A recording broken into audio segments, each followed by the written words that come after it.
Tetapi apakah itu cukup? Tidak. Kenapa? Karena banyak orang yang percaya dengan rumor-rumor yang disebarkan oleh George Soros. George Soros sudah banyak membayar media-media bahkan politisi-politisi di Inggris untuk ikut-ikutan tebar fear. Dan ini mengakibatkan banyak investor yang ketakutan dan menjual pound sterling mereka. Pada akhirnya Bank of England, Bank Inggris, harus mengeluarkan lebih banyak lagi cadangan pound sterling mereka, devisa mereka untuk mendukung mata uang mereka. Namun sayangnya aksi ini tidak berhasil. Dan Bank of England terpaksa menaikkan suku bunga mereka dari 10% yang saat itu sudah sangat tinggi menjadi 12% untuk memikat kembali para investor.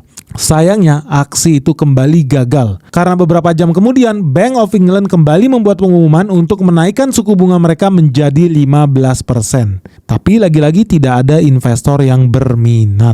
Nah ini gue mau kasih penjelasan yang gampang buat kalian ya. Ketika Bank Sentral Inggris itu menaikkan suku bunga mereka dari 10% naik 12% terus mendadak naik lagi 15%, ini menciptakan ketakutan. Secara teori ekonomi pada umumnya kalau suku bunga naik lu makin semangat nabung lah ya. Kalau sekarang nabung di Bank BCA bunganya 20%, lu pasti semangat jadi deposit. Tapi kemudian yang terjadi di Inggris apa? Mereka dalam kondisi yang ekonomi yang sangat sulit, mereka juga mengukur. Rakyatnya juga pinter nih.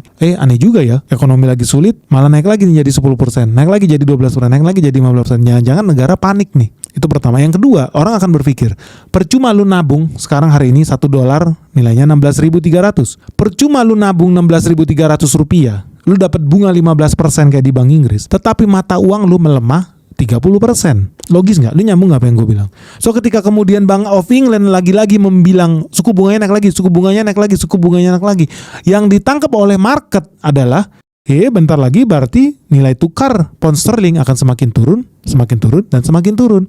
Buat apa gua nabung dengan bunga 15% kalau mata uang gua melemah 30%?